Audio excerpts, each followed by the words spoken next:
Good day students, Kishva career એકેડમીની YouTube ચેનલમાં આપ સૌનું હાર્દિક સ્વાગત છે. સૌથી પહેલાં તો તમામ વિદ્યાર્થી મિત્રોનો આભાર વ્યક્ત કરું છું કે કાયદા લેક્ચર સિરીઝના જે પ્રથમ લેક્ચરને આપ સૌએ જે રિસ્પોન્સ આપ્યો છે એ બદલ ખૂબ ખૂબ આભાર વ્યક્ત કરું છું. ઘણા વિદ્યાર્થીઓના પ્રશ્નો છે કે સર આ રીતે કાયદા તમે ભણાવતા રહેશો? હા, કાયદાની લેક્ચર સિરીઝ કન્ટિન્યુ રહેશે. મારાથી જેટલું બનશે એટલા તમારા કન્સેપ્ટ કાયદાના હું ક્લિયર કરાવીશ. હું કાયદો તમને ગોખાવીશ નહીં, પરંતુ એક અલગ પેટર્નથી યાદ રખાવવાનો પ્રયત્ન કરીશ. તો એ પણ તમે નિશ્ચિંત થઈ જાઓ. હવે આપણે આગળ જઈએ. હું વધારે સમય નહીં બગાડું બીજી બધી વાતોમાં. પોઈન્ટ ટુ પોઈન્ટ જે મુદ્દો આજે લઈને કાયદામાં આવ્યો છું એના ઉપર વાત કરીશ. સૌથી પહેલાં તો એક જાહેરાત કરી દઉં, કેમ કે કાલે આજે લેક્ચર પબ્લિશ થઈ રહ્યો છે, તો એના કાલે ઇન ધ સેન્સ કે 3 ફેબ્રુઆરીએ સવારે 8:30 વાગે, એટલે કે 3 ફેબ્રુઆરી બુધવાર સવારે 8:30 વાગે કિશ્વા કરિયર એકેડમીમાં પીએસઆઈ, એએસઆઈ અને કોન્સ્ટેબલનો ડેમો લેક્ચર રાખવામાં આવ્યો છે. તો વહેલા તે પહેલા ધોરણે, એનું કારણ છે કે કોવિડ-19ના કારણે સરકારશ્રી દ્વારા જે એસઓપી અને ગાઈડલાઇન નક્કી કરવામાં આવી છે એ પ્રમાણે સોશિયલ ડિસ્ટન્સ જાળવીને મર્યાદિત સંખ્યામાં પ્રવેશ આપવાનો હોવાથી પહેલાં તે વહેલા ધોરણે એડમિશન ચાલુ કરી દેવામાં આવશે. તો આપ આ ડેમો લેક્ચરની અંદર આવી શકો છો. વધારે જાણકારી માટે 72 268 50 500 પર કોલ કરી શકો છો. આ ઉપરાંત માર્કેટમાં મારા પુસ્તકો ભારતનું બંધારણ અને રાજનીતિ અને ભારતીય કાયદા એક અભ્યાસ પીએસઆઈ માટે, એએસઆઈ માટે અને કોન્સ્ટેબલ માટે કાયદો અને બંધારણ અવેલેબલ છે, આપ લઈ શકો છો. તો હવે આપણે વાત કરીએ. આજે આપણે એક અલગ સ્ટાઇલ જોઈશું કાયદો ભણવા માટે, કંઈક નવી જ સ્ટાઇલ. હું પહેલાં તમને 6 પ્રશ્નો અહીંયા દર્શાવીશ ઓપ્શન સાથેના, એમસીક્યુ. આપણે પ્રશ્નો વાંચીશું, એમસીક્યુ પણ વાંચીશું. હા, તમારી રીતે તમારે જવાબ આપવો હોય તમે આપી શકો છો, બટ હું એ પ્રશ્નો પહેલાં સમજાવીશ, આખી મેટર એમાં શું છે સમજાવીશ, અને એના પછી ફરીવાર એ પ્રશ્નો તમારા આગળ રજૂ કરીશ અને તમે જવાબ આપજો કે એનો જવાબ શું આવે. મિત્રો, હવે સ્પર્ધા વધી રહી છે. તમને પોતાને ખબર છે કે માર્કેટમાં કેટલા બધા લોકો કોન્સ્ટેબલની, એએસઆઈ અને પીએસઆઈની તૈયારી કરી રહ્યા છે, કેમ કે વર્દી, ખાખી એની મજા જ કંઈ ઓર છે. અને એટલા માટે જ્યારે કોમ્પિટિશન વધી છે તો એમાં કોઈ શંકાની સ્થાન નથી કે પેપરનું લેવલ પણ ટફ થાય. હવે શક્ય છે કે માત્ર તમે કલમ ગોખી લો કે 302 ખૂન, બરાબર, એવું નહીં. તમે એનો કન્સેપ્ટ શું સમજ્યા છો, ખાસ કરીને પીએસઆઈ, એએસઆઈ વાળા, એવા પણ પ્રશ્નો થઈ શકે છે. જસ્ટ લાઈક આપણે શરૂઆત કરીએ. હું એક પ્રશ્ન અહીંયા મૂકી રહ્યો છું, એના ઓપ્શન તમે કોમેન્ટની અંદર જવાબ આપી શકો છો, મને કોઈ વાંધો નથી.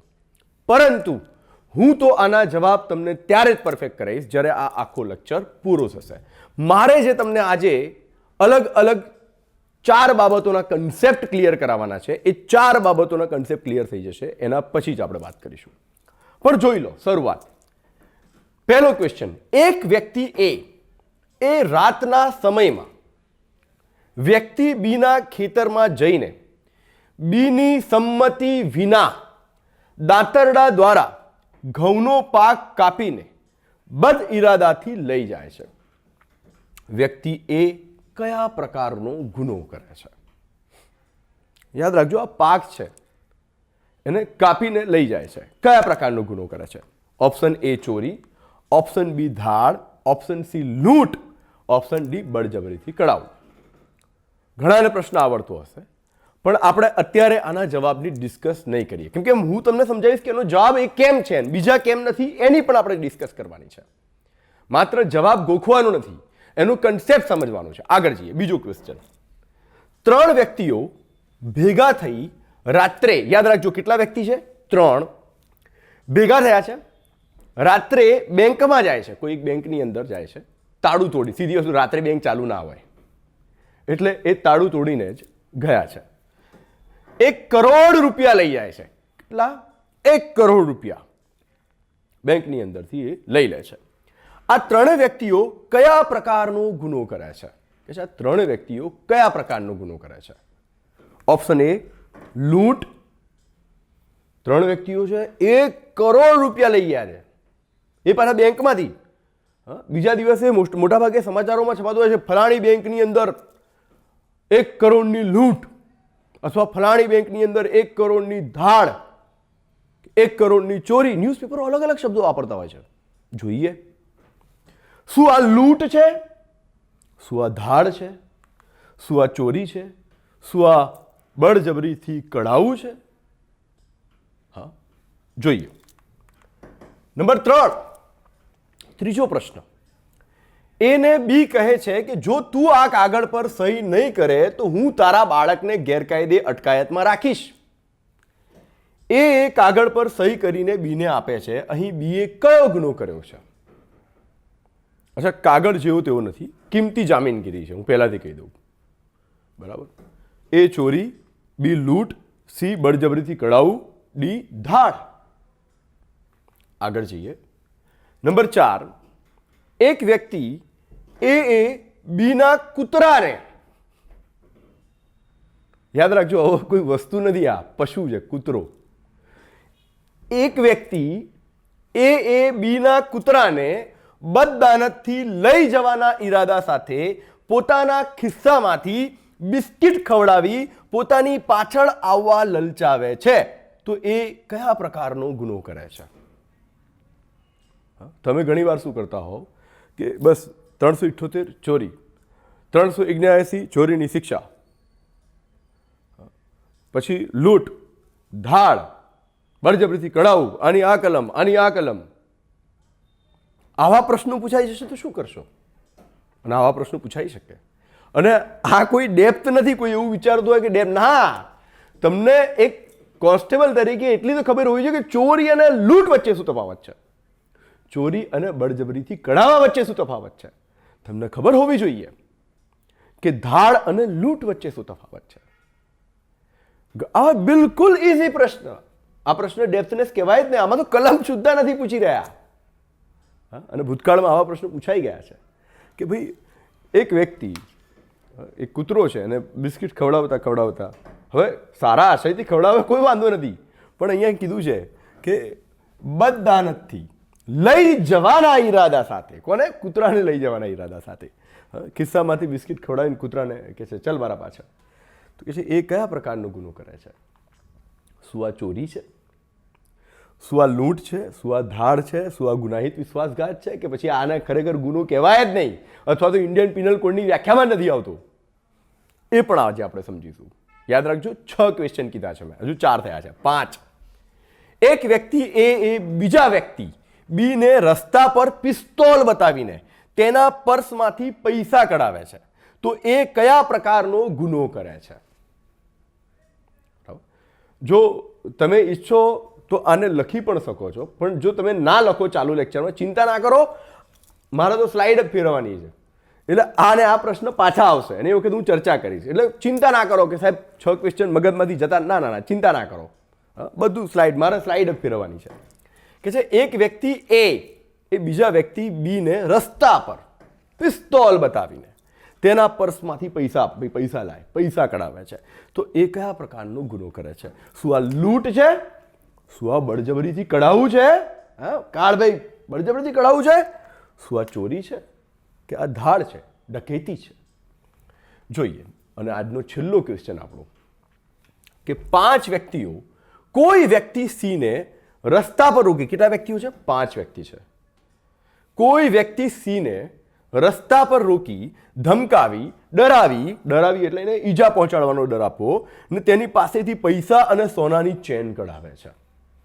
તો આ 5, એને સોનાની ચેન પહેરી હતી, તો એ પણ કઢાવે છે, પૈસા પણ કઢાવે છે. તો આ 5 વ્યક્તિઓ કયા પ્રકારનો ગુનો કરે છે? શું આ લૂંટ છે, શું આ ચોરી છે, શું આ બળજબરીથી કઢાવું છે, શું આ ધાડ છે? તમે જોયું આપણા આજના 6 પ્રશ્નોમાં ઓપ્શન આ 4 જ છે. મેં હાથે કરીને 4, આમ તો બીજા ઓપ્શન મૂકી શકતો હતો, પણ મારે આજે તમારી આગળ ચોરી, થેફ્ટ, લૂંટ, રોબરી ધાડ, ડેકોયતી અને બળજબરીથી કઢાવવું. મારે આજે આની જ ડિસ્કશન કરવાની છે. આજે આ 4 ટોપિક વિશે તમારો કન્સેપ્ટ એકદમ ક્લિયર થઈ જશે. અને કલમો, ચિંતા ના કરો, કલમો પણ લઈ લેવાનું છે.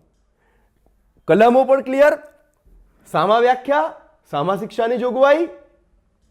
હા, શિક્ષા કેટલા વર્ષ છે એ તમે ચોરીમાં યાદ રાખો, ઇટ્સ ઓકે. લૂંટમાં યાદ રાખો, બાકી આગળ યાદ નહીં રાખો તો ઇટ્સ ઓકે, બરાબર છે. બટ જોઈ લેજો એકવાર, હું તો અહીંયા આપીશ જ. તો આ 4 કન્સેપ્ટ આજે ક્લિયર કરવાના છે. આખું લેક્ચર ધ્યાનથી જોજો. હું 6 પ્રશ્નો ફરીવાર લાવીશ અને ફરીવાર પછી તમે એનો આન્સર આપશો. ઠીક છે, ઘણાએ અત્યારે પણ આપી દીધો છે, બટ જો તમે એ વખતે આપશો તમને આખો કન્સેપ્ટ સમજાવશે કે આ વચ્ચે ફરક શું છે. ઘણા લોકો લૂંટ અને ધાડ વચ્ચેનો તમને જેને કહેવાય કે ભેદ આરામથી સમજાઈ જાય છે, બટ ચોરી, બળજબરીથી કઢાવવું અને લૂંટ આ 3ની અંદર ગોળ ગોળ ફરતા હોય છે. જોઈએ તો સૌથી પહેલા આ છે ક્યાં કે ભારતીય દંડ સંહિતા, ભારતીય ફોજદારી ધારો, તાજરાતે હિન્દ 1860, એના ચેપ્ટર નંબર 17, પ્રકરણ નંબર 17. પ્રકરણ નંબર 17 નું નામ શું છે? ભાઈ, ઘણા લોકોને ઇન્ડિયન પિનલ કોડના પ્રકરણના નામ પણ વ્યવસ્થિત રીતે ખબર નથી હોતી. એટલા માટે મારે આ મૂકવું પડ્યું છે કે ભાઈ પ્રકરણનું નામ શું છે. કે છે પ્રકરણનું નામ છે મિલકત વિરુદ્ધના ગુના. મિલકત વિરુદ્ધના ગુના, ઇંગ્લિશ નામ છે of offences against property. Indian penal કોડની સેક્શન કલમ 378 થી લઈ કલમ નંબર 482 સુધી આ મિલકત વિરુદ્ધના ગુનાની ચર્ચા કરવામાં આવી છે, જોગવાઈઓ કરવામાં આવી છે, એને વ્યાખ્યાયિત કરવામાં આવ્યું છે અને એની શિક્ષાની પણ જોગવાઈ છે. તો આ આપણે પ્રકરણ કયું છે? આપણે ઇન્ડિયન આ બધું ક્યાં શોધવાનું સાહેબ કે ઇન્ડિયા? તો ઇન્ડિયન પિનલ કોડના કયા ચેપ્ટરમાં શોધવાનું છે? એક વસ્તુ ફાઇનલ થઈ ગઈ આટલાથી આટલા કલમની અંદર. હવે આપણે જોવા જઈ રહ્યા છે સંપત્તિ વિરુદ્ધના ગુના, જે પ્રકરણ 17 ની અંદર જેના વિશે ચર્ચા કરવામાં આવી છે એ મુખ્યત્વે કયા કયા છે? ઘણા બધા ગુના છે, એવું નથી કે 4 જ ગુના છે, બરાબર. જેમ કે એની અંદર ચોરી પણ છે, થેફ્ટ. કલમ નંબર 378માં ચોરીની વ્યાખ્યા આપવામાં આવી છે. 379ની અંદર એની શિક્ષાની જોગવાઈ છે. નંબર 2, બળજબરીથી કઢાવી લેવા બાદ બળજબરીથી કઢાવવું, જેને હિન્દીની અંદર ઉદ્દાપન અથવા તો અપકર્ષણ પણ કહેવામાં આવે છે. અંગ્રેજીની અંદર એને એક્સટોર્શન પણ કહેવામાં આવે છે. 383ની અંદર એની વ્યાખ્યા આપવામાં આવી છે. 384ની અંદર એના વિશે શિક્ષાની જોગવાઈ છે. નંબર 3 ઉપર આવે છે લૂંટ, રોબરી. કલમ નંબર 390ની અંદર એની વ્યાખ્યા આપવામાં આવી છે અને કલમ નંબર 392ની અંદર લૂંટની શિક્ષાની જોગવાઈ છે. પછી આવે છે ધાડ, ડેકોયતી, ડકેત, મતલબ ડાકુ આયા કે ડેકોયતી, બરાબર. તો એ ધાડ કલમ નંબર 391ની અંદર એની વ્યાખ્યા આપવામાં આવી છે. કલમ નંબર 395ની અંદર એની શિક્ષાની જોગવાઈ કરવામાં આવી છે. ત્યાર પછી આવે છે બદદાનતથી મિલકતનો દુર્વિનિયોગ અથવા તો મિલકતની ગુનાહિત ઉચાપાત, એને કહેવાય ડિસઓનેસ્ટ મિસએપ્રોપ્રિએશન ઓફ પ્રોપર્ટી. આના વિશે કલમ નંબર 403ની અંદર ચર્ચા કરવામાં આવી છે. ત્યાર પછી ગુનાહિત વિશ્વાસઘાત, જેને કહેવાય આપરાધિક ન્યાસભંગ, ક્રિમિનલ બ્રીચ ઓફ ટ્રસ્ટ. કલમ નંબર 405ની અંદર વ્યાખ્યા છે. 406ની અંદર એની શિક્ષાની જોગવાઈ છે. ચોરીનો માલ રાખવા વિશે, બરાબર, કે ભાઈ ચોરાયેલો માલ જો કોઈ વ્યક્તિ રાખે છે તો એના વિશે, બરાબર, of the receiving of stolen property, 410 થી લઈને 414 કલમોની અંદર એના વિશે અલગ અલગ જોગવાઈઓ, શિક્ષાની પણ જોગવાઈ કરવામાં આવી છે. ત્યાર પછી આપણે જોઈએ ઠગાઈ, ચીટિંગ. આ ઠગ અલગ છે, ઠગાઈ અલગ છે, આ છેતરપિંડી છે. તો જ્યારે હું તમને ઠગ ભણાવીશ ત્યારે એના વિશે ડેપ્થ ચર્ચા કરીશ. આ ઠગાઈ છે, ચીટિંગ છે, છેતરપિંડી છે. કલમ નંબર 415ની અંદર એની વ્યાખ્યાની જોગવાઈ છે. કોને છેતરપિંડી કહેવાય? 417ની અંદર એની શિક્ષાની જોગવાઈ છે. કપટપૂર્વક કરેલા ખત અને મિલકતની વ્યવસ્થા, આને કહેવાય છે of fraudulent deeds and dispositions of property. 421 થી લઈને 424 સુધી આની ચર્ચા કરવામાં આવી છે. અને પછી આવે છે બગાડ, મિસચીફ. 425ની અંદર એની વ્યાખ્યા આપવામાં આવી છે અને 426ની અંદર બગાડની શિક્ષા. અને ત્યાર પછી 427થી માંડીને 440 સુધી એની અંદર અલગ અલગ બગાડ વિશેની જોગવાઈઓ, વ્યાખ્યાઓ, શિક્ષાઓની જોગવાઈઓ કરવામાં આવી છે. અને પછી ગુનાહિત અપ્રવેશ, જેને કહેવાય છે ક્રિમિનલ ટ્રેસપાસ. ગુનાહિત અનધિકૃત પ્રવેશ તરીકે પણ કહેવામાં આવે છે, ક્રિમિનલ ટ્રેસપાસ તરીકે પણ કહેવામાં આવે છે. 441 થી લઈને 460 સુધી આના અંદર ચર્ચા કરવામાં આવી છે. તો આ આપણે ચર્ચા કરી કે ભાઈ કઈ કઈ બાબતો આ પ્રકરણ 17ની અંદર મિલકત વિરુદ્ધના ગુનામાં કયા કયા ગુનાઓ છે. એટલે કોઈ એવું ના સમજે કે 4 જ ગુનાઓ છે એટલે મેં બતાવ્યા. હવે આપણે મૂળ મુદ્દા ઉપર આવીએ. આપણે તો આજે ચર્ચા 4ની જ કરવાની છે. ચોરી, બળજબરીથી કઢાવું, લૂંટ અને ધાડ. એમાં આપણે પહેલી વસ્તુ લઈને ચાલીએ છીએ ચોરી, થેફ્ટ. એને અંગ્રેજીમાં કહેવાય થેફ્ટ. અત્યારે તમે જાણ્યું 378માં વ્યાખ્યા છે, 379ની અંદર શિક્ષાની જોગવાઈ છે. હવે 378ની વ્યાખ્યા યાદ રાખજો. કાયદા ભણાવવાની અંદર મારી સિસ્ટમ છે કે હું તમને કાયદાની કલમ અક્ષરશઃ રજૂ કરીશ. હું ઈચ્છું તો ડાયરેક્ટ ભણાવી શકું છું કે ચોરીના મુખ્યત્વે 5 અને 5માંથી પણ 3 જ તત્વો અગત્યના છે. હું તમને કહી દઉં કે ભાઈ એ 3 તત્વો ઇન ધ સેન્સ ચોરી. બટ તમે જ્યારે વાંચતા હોવ ત્યારે કાયદાની કલમ અને કાયદાની ભાષા જોઈને ગભરાવા ના જોઈએ. એટલા માટે હું તમને લેક્ચરમાં પણ, એટલે આ લેક્ચરથી તમારો એક ફાયદો થશે.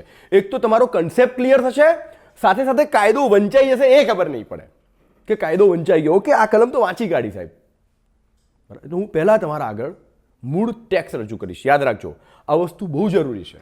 કેમ કે ઘણીવાર આપણે સમજવામાં સમજી જઈએ છીએ, પણ એ મૂળ ટેક્સ જો આપણા નજર સમક્ષથી પસાર ન થઈ હોય તો એના કારણે પરીક્ષાની અંદર જે વિકલ્પો આપવામાં આવે છે ને એની અંદર કન્ફ્યુઝન અને ભૂલ અને એ વિકલ્પમાંથી ખોટો જવાબ થવાની સંભાવનાઓ વધી જાય છે.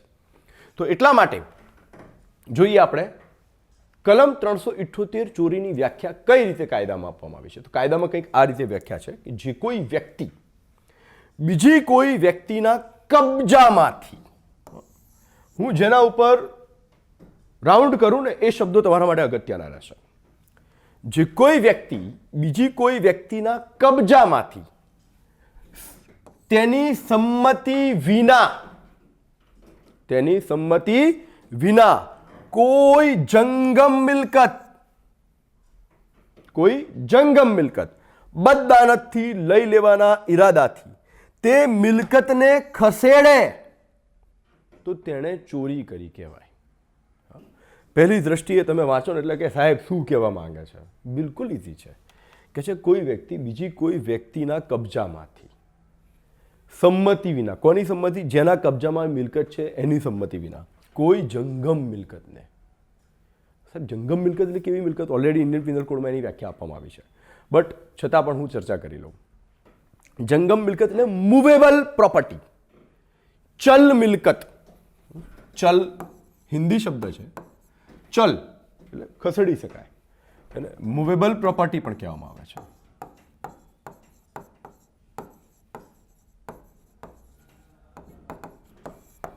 ચલ મિલકત, મૂવેબલ પ્રોપર્ટી એટલે માની લો કે આ બોર્ડ જેના ઉપર તમે અત્યારે ભણી રહ્યા છો એ મારું છે. શું આ બોર્ડને હું અત્યારે આજે લેક્ચર રેકોર્ડિંગ કરાવી રહ્યો છું ગાંધીનગર, શું આ બોર્ડને ગાંધીનગરથી અમદાવાદ ટ્રાન્સફર કરી શકાય? ઉપાડીને લઈ જઈ શકાય? કે હા. તો આ બોર્ડ એ મારી ચલ મિલકત થઈ, મૂવેબલ પ્રોપર્ટી થઈ. માની લો કે મારું લેપટોપ છે, તો મારા લેપટોપને અહીંયાથી કોઈ બીજી જગ્યાએ ખસેડી શકાય? હા, ખસેડી શકાય ને. તો એ મારી જંગમ મિલકત થઈ, મૂવેબલ પ્રોપર્ટી થઈ. પણ માની લો કે મારું મકાન છે ગાંધીનગરની અંદર અને હું એમ કહું કે મારા મકાનને અમદાવાદ ખસેડી દો, ખસેડી શકાશે? ના, એ મકાનને નહીં ખસેડી શકાય. હા, હું મકાન ચેન્જ કરું એ વસ્તુ આખી અલગ છે.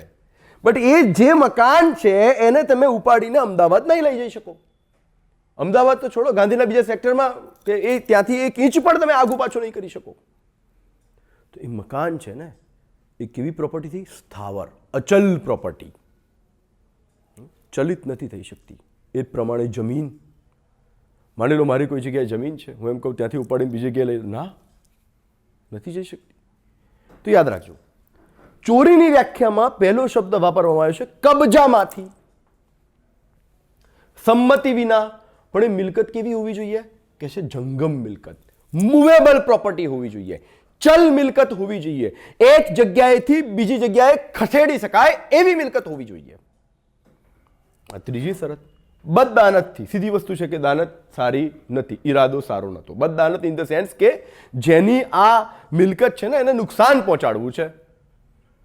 જેની આ બીજી જેની નુકસાન એટલે હવે તમે લઈને વેચી કાઢશો માર્કેટમાં તો પહેલાં તો બિચારાને નુકસાન. મારું લેપટોપ છે, એ કોઈ લઈ જાય છે અને માર્કેટમાં વેચી કાઢે છે, તો મારે તો લેપટોપ અનિવાર્ય હોય તો મારે બીજું લેપટોપ લાવવું પડે, મને આટલું નુકસાન ગયું. એટલે બદદાનતથી લઈ લેવાના ઈરાદાથી તે મિલકતને ખસેડે. શું કરે? ખસેડે. તો તેણે ચોરી કરી કહેવાય. હવે આટલું સમજાવ્યું છતાં પણ હું તમને ચોરીના એક્ઝામ્પલ આપી દઉં એટલે તમારા કન્સેપ્ટ એકદમ ક્લિયર થઈ જાય. સૌથી પહેલું એક્ઝામ્પલ લઈએ. માની લઈએ કે એક શેઠ છે, એનું મકાન છે, વિશાળ મકાનની અંદર એ રહી રહ્યો છે, બરાબર, અને એના ત્યાં એક નોકર ઘરકામ કરી રહ્યો છે. હવે થયું એવું કે શેઠે પોતાની સોનાની વેટી, જે સારી એવી મોંઘી દળદાર વેટી હતી, એ કાઢીને ટેબલ પર મૂકી. સીધી વસ્તુ છે કે મકાન કોનું છે? શેઠનું છે. ટેબલ પણ શેઠનું હશે એટલે આ જગ્યા શેઠના કબજાની છે અને આ જે વેટી છે એ પણ શેઠની છે એટલે એને શેઠના કબજામાં જ કહેવાય. બરાબર, કબજામાંનો અર્થ એવું નહીં કે એ પોતાની પાસે જ લઈને ફરે, ખાસ યાદ રાખજો. બરાબર, એનું જે મકાન છે એ એનો જ પ્રદેશ છે, બરાબર, એ એની જ માલિકીનું છે એટલે એ મકાનનો આખો વિસ્તાર એની કબજામાંનો વિસ્તાર કહેવાય. અને એણે ટેબલ ઉપર સોનાની વેટી મૂકી. જે ઘરકામ કરનારો હતો ને એની નજર ગઈ અને એણે વિચાર્યું કે આ સોનાની વેટી હું લઈ લઉં. ખાલી વિચાર્યું છું, યાદ રાખજો, માત્ર વિચાર કર્યો, સોનાની વેટી લઈ લઉં. શું આટલા વિચારથી ચોરીનો ગુનો કહેવાય? ના, વિચાર જ કર્યો છે. કેમ કે છે જ્યાં સુધી એ મિલકત શું ના કરે? ખસેડે નહીં. જ્યાં સુધી એ મિલકતને ખસેડે નહીં ત્યાં સુધી નહીં. ખાલી વિચાર કર્યો છે. શેઠ થોડા આગા પાછા થયા. પેલા એ ધીમે રહીને વેટી લઈ લીધી. વેટી લઈને પોતાની જોડે, બસ આ ચોરી થઈ ગઈ. જો એણે શું કર્યું? જે શેઠ હતા એના કબજાની જગ્યા હતી, એના કબજામાંથી શેઠની સંમતિ, શેઠને ખબર જ નથી, સંમતિ વિના જંગમ મિલકત.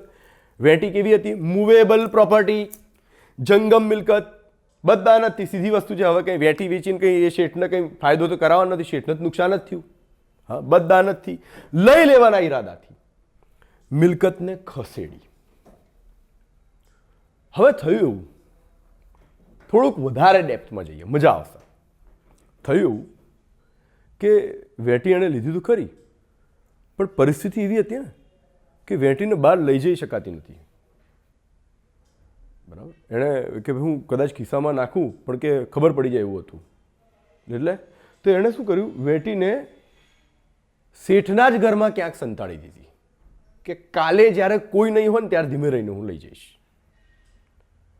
સાહેબ ચોરી કહેવાય? હા, ચોરી કહેવાય. ખાલી મિલકતને ખસેડે, ચોરી થઈ ગઈ. બરાબર, તો ભલે એ હજુ પોતાની જોડે લઈ નથી ગયો, એણે મિલકતને ખસેડી તો દીધી છે અને એ પણ માલિકની સંમતિ વિના. અને હવે શેઠ ભલે એની કબજાની જગ્યા છે પણ વેટી ઉપર એનો કબજો રહ્યો નથી. એને ખબર જ નથી વેટી ક્યાં છે, કોણ લઈ ગયું.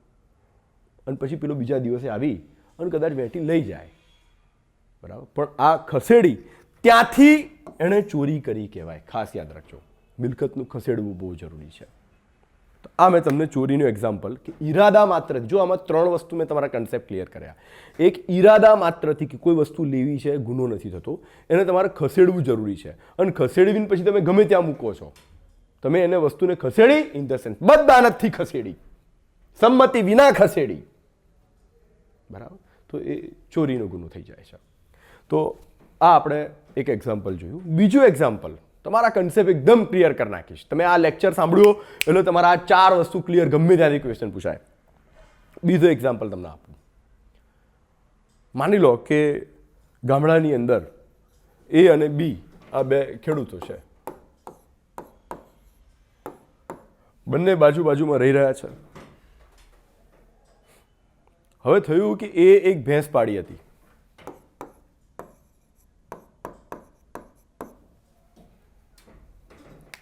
એ ભેંસ પાડી હતી. હવે બીની ઈચ્છા એવી છે કે આ ભેંસને હું લઈ જાઉં અને ક્યાંક વેચી કાઢું. બી શું કરે છે? એ ઘાસનો મોટો પૂડો લઈને જાય છે ભેંસ આગળ. ભેંસ છૂટી છે, બાંધેલી નથી, પણ એના ખેતરમાં છે. કોના ખેતરમાં છે? એના ખેતરમાં છે, એના કબજામાં છે. અને એની ભેંસ છે એટલે ખેતરમાં નાય હોય ને બહાર ફરતી હોય ને તોય એના કબજામાં કહેવાશે. ખાસ યાદ રાખજો, બરાબર? એટલે એવું નહીં કે એના ઘરમાં હોય તો જ. ભેંસ એની છે, બહાર ફરતી હશે ને તોય એના કબજાની ગણાશે, બરાબર? મારી ગાડી છે, બરાબર, ગાડી મેં બહાર ગમે ત્યાં મૂકી છે, તો શું એવું કે બહાર ગમે ત્યાં મૂકું કોઈ પણ લઈને જતી રહે? ના, એનું પણ એક્ઝામ્પલ આવશે, ચિંતા ના કરતા, બરાબર? કે કોઈ પણ વસ્તુની માલિકી, એનો અર્થ એ કબજામાં જ છે. એટલે કે ભેંસ એની છે, બી આવે છે, એને ઘાસનું પૂડું બતાવતા બતાવતા બતાવતા બતાવતા લઈ જાય છે આગળ. આગળ લઈ જઈને એક જગ્યાએ બરાબર પકડી અને ટ્રકમાં નાખી અને ક્યાંક લઈ જાય છે અને વેચી કાઢે છે. તો શું બીએ ચોરી કરી? હા, યાદ રાખજો, કબજામાંના પશુને આ રીતે ચલિત કરવું, લઈ જવું, એ પણ ચોરીમાં આવે છે. આપણો એક પ્રશ્ન પણ છે આના વિશે.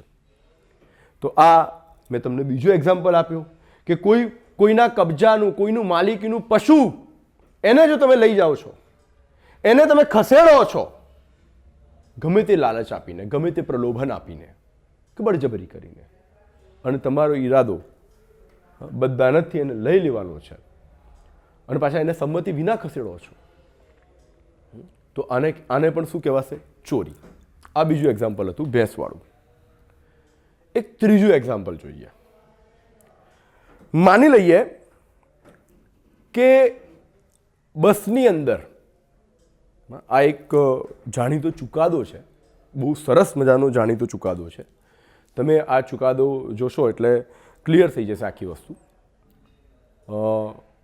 Gulzar versus state of Madhya Pradesh, 2008નો ચુકાદો છે. એમાં થયું કે આ જે ગુલઝાર નામનો વ્યક્તિ હતો ને એ ચોર હતો. મધ્યપ્રદેશની, હવે તમે બધા બસમાં બેસો છો તો બસમાં તમે ગમે ત્યાં સુટકેસ મૂકી દીધું, ચલો તમે જ્યાં બેઠા છો ત્યાં ઉપર ગમે ત્યાં મૂકી દીધું. તો આ ગુલઝાર નામના વ્યક્તિએ કોઈ એક સુટકેસ જોયો હશે, એને લઈ લીધું અને ચોરી કરતી હતી. શોર્ટકટમાં એ સુટકેસ લઈને નીકળી ગયો. શોર્ટકટમાં એ સુટકેસ કોઈની માલિકીનું હતું એટલે કોઈના કબજામાંથી એની સંમતિ વિના, અચ્છા સુટકેસ જંગમ મિલકત છે, બરાબર, ખસેડી લીધી એટલે ચોરી કરી. એણે કીધું ના મેં ચોરી નથી કરી. ભાઈ કેમ? કે એના ઉપર ક્યાં કોઈનું નામ લખેલું હતું? બસ હું તો આમ જ લઈ ગયો, મેં ચોરી નથી કરી. અને તમે એના કબજામાં થોડી કહેવાય. તો એ વખતે ન્યાયાલયે સરસ મજાનો ચુકાદો આપ્યો કે કબજામાં હોવા માટે જરૂરી નથી કે એના ઉપર નામ સરનામું લખેલું. હા, ગાડી ઉપર ક્યાં લખેલું હોય છે કે ના, આ જરૂરી નથી. કબજામાં હોવા માટે એટલું જ છે કે એ કોઈનું માલિકીનું છે, બરાબર? તમારે એની સંમતિ વિના, પૂછ્યા વગર આવી કોઈ વસ્તુ ઉપાડવી જોઈએ નહીં. તો આ થયા ચોરીના અલગ અલગ એક્ઝામ્પલ. ચોરીની અંદર કયા કયા એક્ઝામ્પલ આવી શકે છે? ઘડિયાળ, વેંટીથી માંડીને, વેંટી કઈ રીતે ચોરી થઈ એનાથી માંડીને ભેંસનું એક્ઝામ્પલ મને આપ્યું. એક છેલ્લું એક્ઝામ્પલ આપી દઉં એટલે આપણા બીજા પ્રશ્નનો કન્સેપ્ટ પણ ક્લિયર થઈ જાય.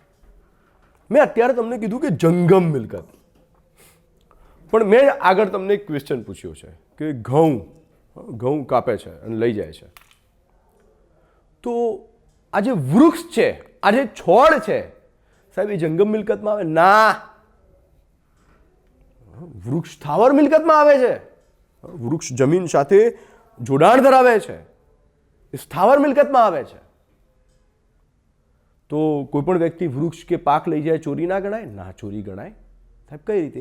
કે વૃક્ષ જ્યાં સુધી જમીનમાં જોડાયેલું છે ત્યાં સુધી સ્થાવર, પણ કોઈ વ્યક્તિ એને કાપે છે અને કાપવાનું કારણ કે છે બદદાનતથી લઈ લેવાનો ઈરાદો, એને ખસેડવું છે, જેની માલિકીમાં છે એની સંમતિ વિના. માની લો મારું ખેતર છે, મારા ખેતરની અંદર એક વૃક્ષ ઉગેલું છે અને કોઈ વ્યક્તિ મારા ખેતરમાં પ્રવેશે છે, મારી સંમતિ વિના એ વૃક્ષને કાપે છે. જેવું વૃક્ષ કપાઈ ગયું, થડથી અલગ થઈ ગયું, એટલે હવે એ વૃક્ષ સ્થાવર નહીં, જંગમ મિલકતની વ્યાખ્યામાં આવી ગયું.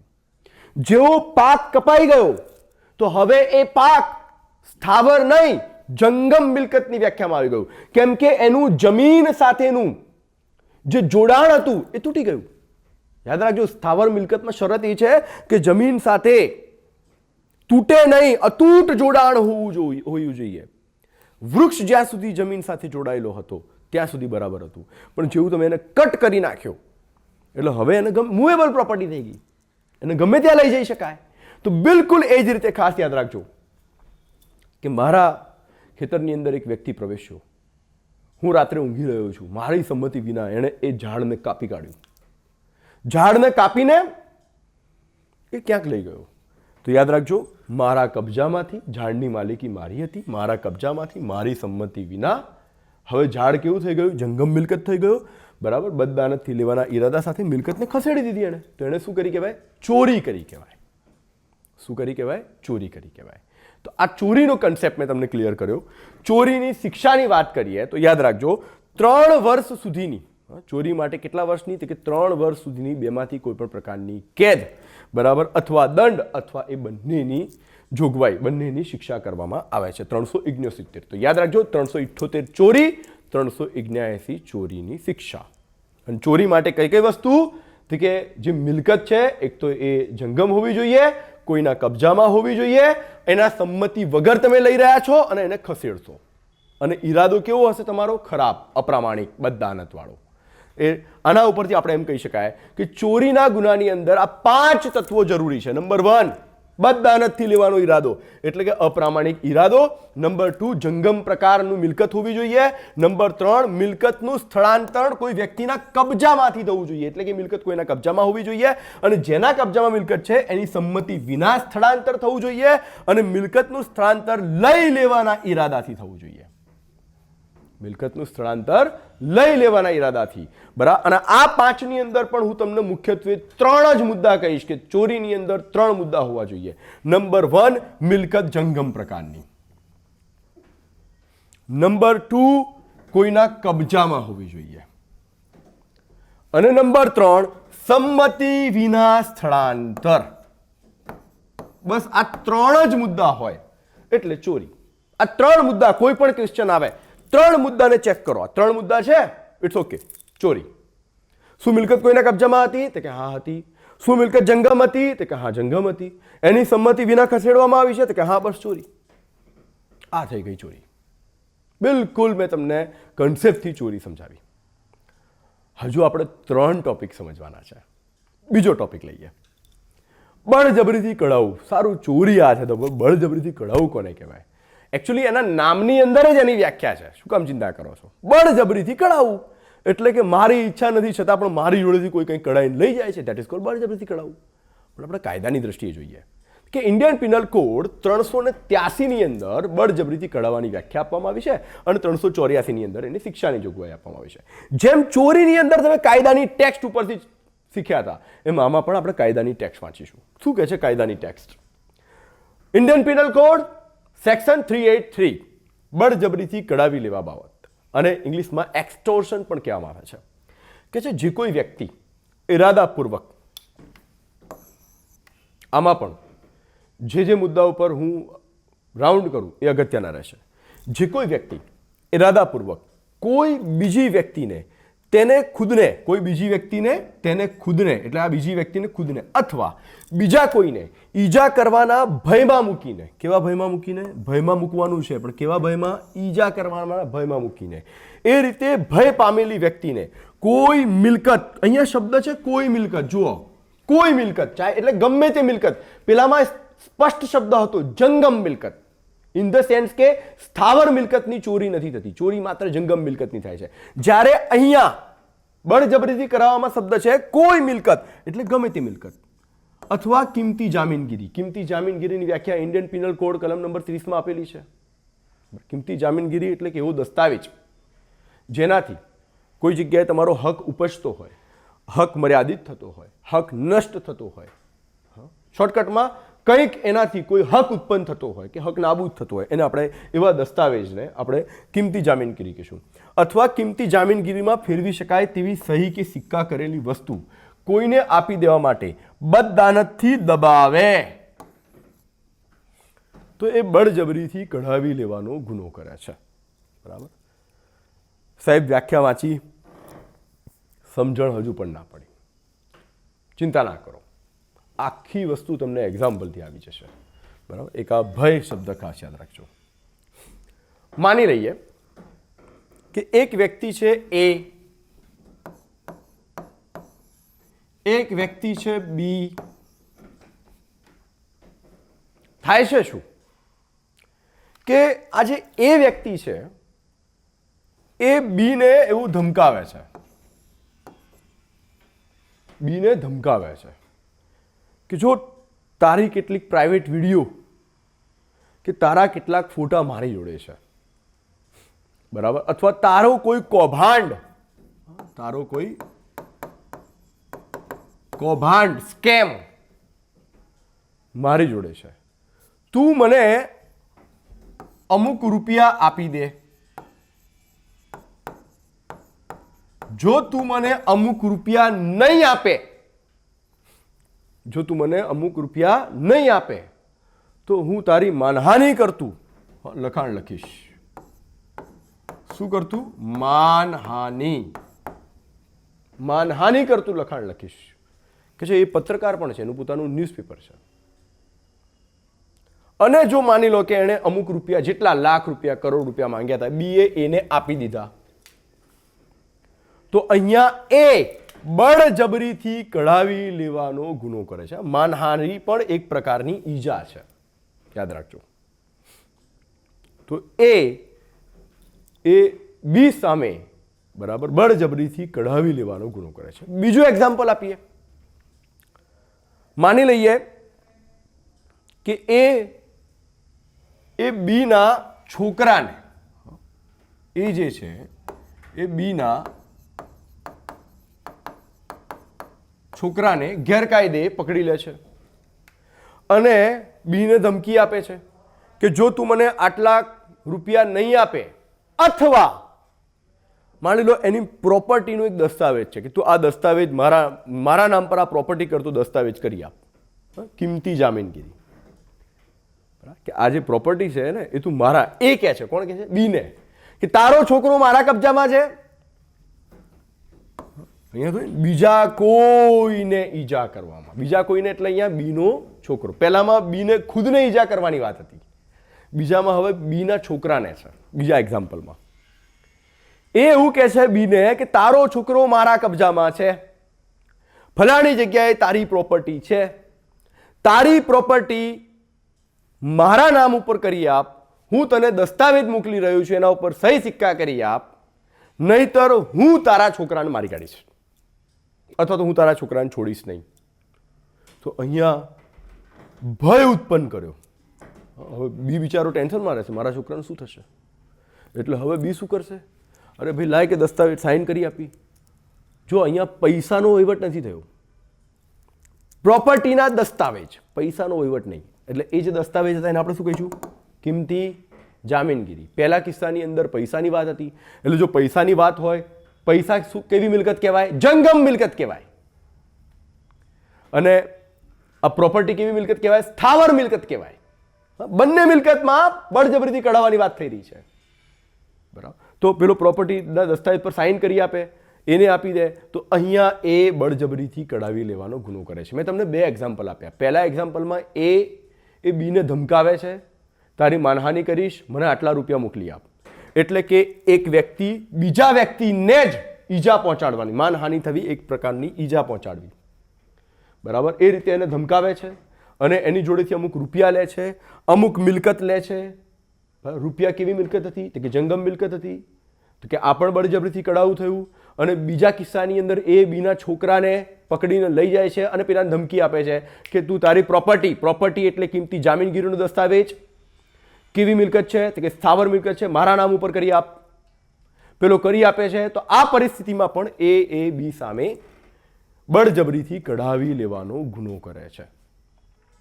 તો ચોરી અને બળજબરીથી કઢાવવા વચ્ચેનો ફરક શું રહ્યો આગળ સમજીએ છીએ.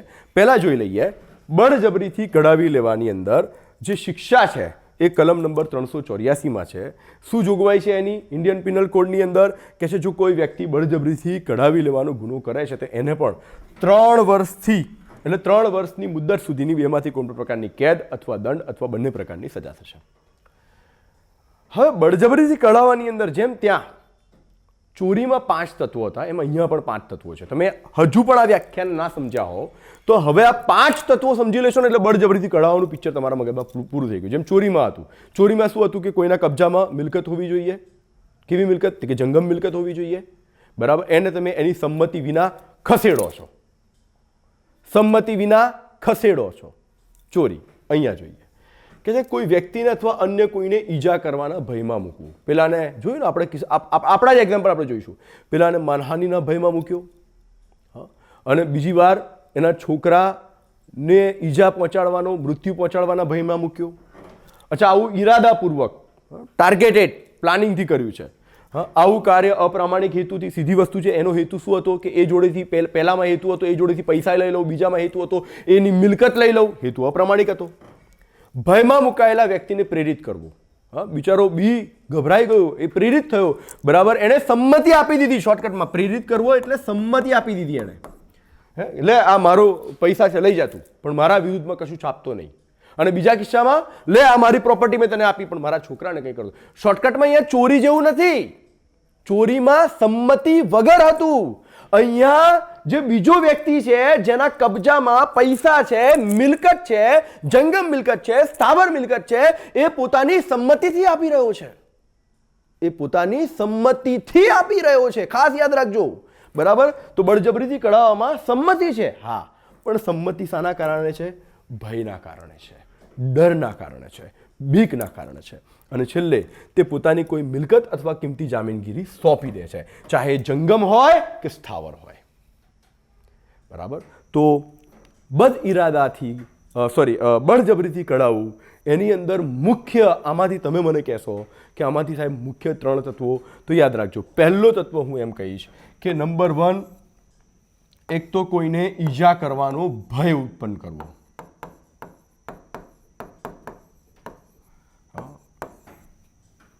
નંબર 2, તમે એને બળજબરીથી અથવા ભયથી એને તમે સંમતિ અપાઈ દો છો. હા, અહીંયા ચોરીમાં સંમતિ નથી, અહીંયા સંમતિ છે, બરાબર. અને નંબર 3, એવી સંમતિ કે એ તેની સ્થાવર અથવા જંગમ મિલકત આપી દે છે. આ 3 તત્વો હોય, ધેટ ઇઝ કોલ્ડ બળજબરીથી કઢાવવું. બળજબરીથી કઢાવવું.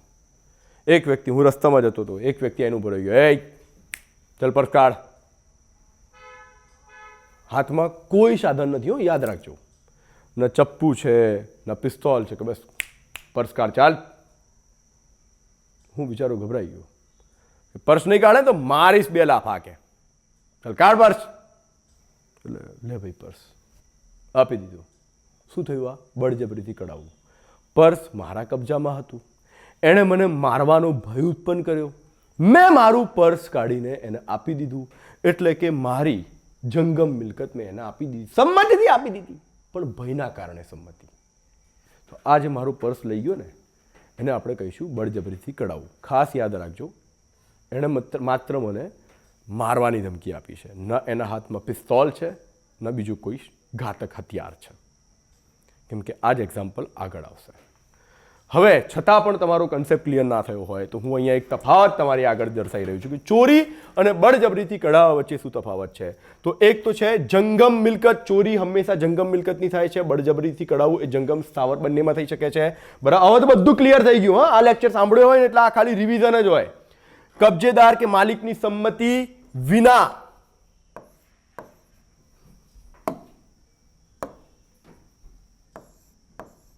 બરાબર છે.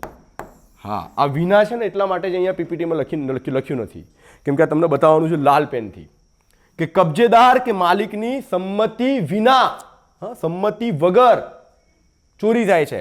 જ્યારે પેલામાં સંમતિ છે, બટ કેવી સંમતિ છે? ગેરકાયદે સંમતિ છે, બરાબર. અને આમાં ભય અને બળનો અભાવ.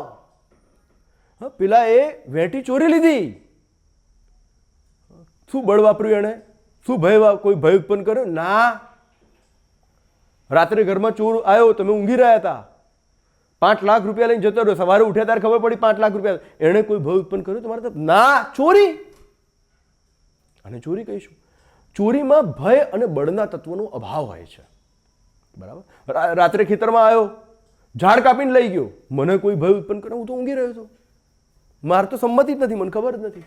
જ્યારે અહીંયા ભય ઉત્પન્ન કરવામાં આવે છે, અહીંયા ભય ઉત્પન્ન કર્યો, પહેલા 2 કિસ્સામાં ઉત્પન્ન કર્યો, છેલ્લે મેં મારું એક્ઝામ્પલ આપ્યું, એમાં પણ ભય ઉત્પન્ન કર્યો. તો આ છે ચોરી અને બળજબરીથી કઢાવવું. હવે આવે છે લૂંટ, રોબરી. 2 કન્ડિશન ક્લિયર થઈ ગઈ. ચોરી કોને કહેવાય? યાદ રાખજો મગજમાં. બળજબરીથી કઢાવવું કોને કહેવાય? હવે આપણે ત્રીજી પરિસ્થિતિ તરફ જઈ રહ્યા છે, અને એ છે લૂંટ, રોબરી. અને બસ આ 2 થોડા એ હતા. હવે એકદમ ઇઝી છે. અહીંયાથી એકદમ ઇઝી છે, કેમ કે અહીંયાથી જે કન્સેપ્ટ તો આ 2 જ હતા, હવે આમાં થોડું થોડું ઉમેરાય છે. શોર્ટકટમાં મસાલો ઉમેરાય છે. બરાબર. એટલે લૂંટ, અને એમાં હજુ થોડું કંઈ ઉમેરાય છે, દાળ.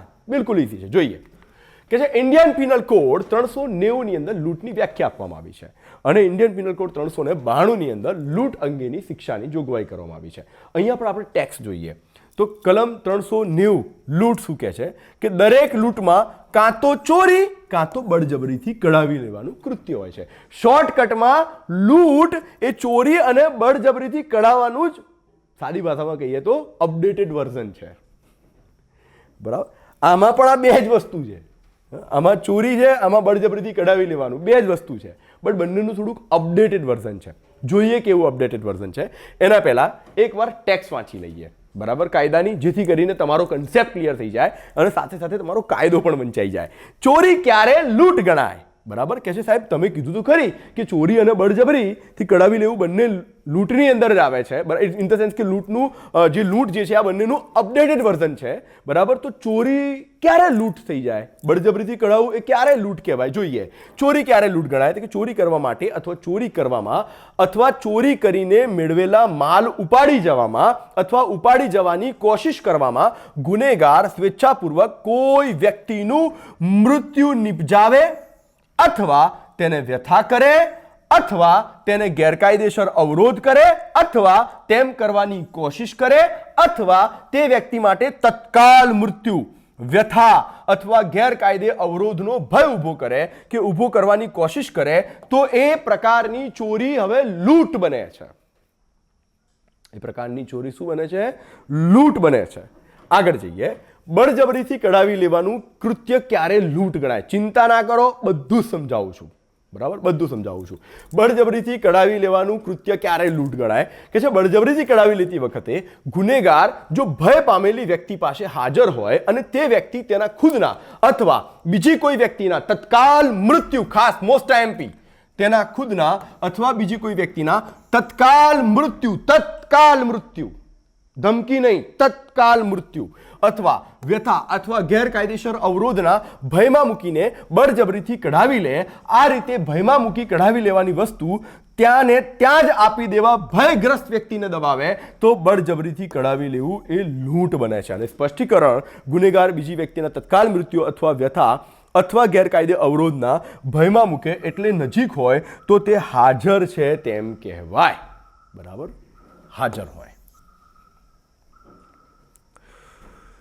સામાન્ય રીતે આપણે આની અંદર આવું કહી શકાય કે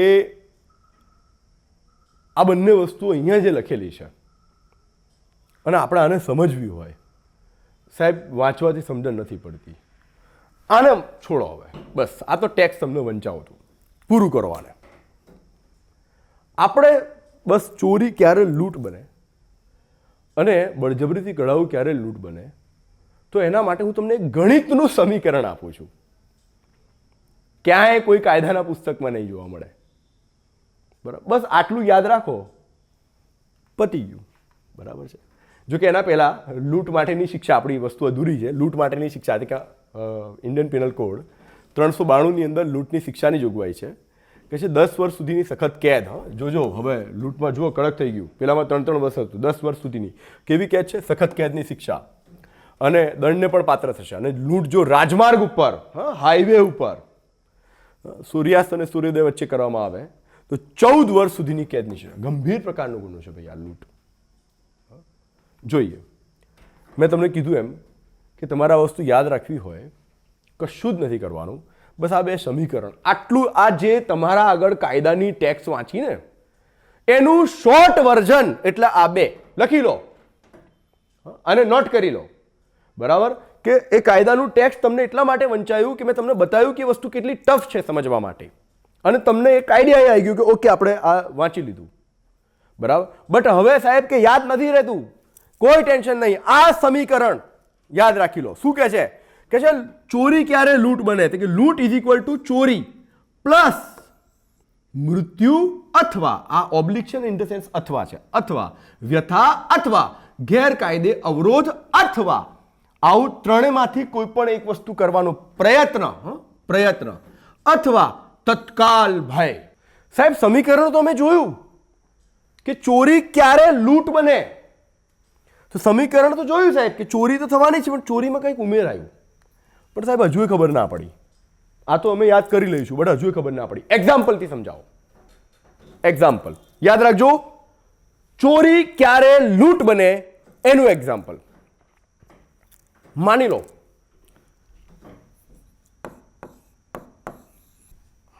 આ એ નામનો વ્યક્તિ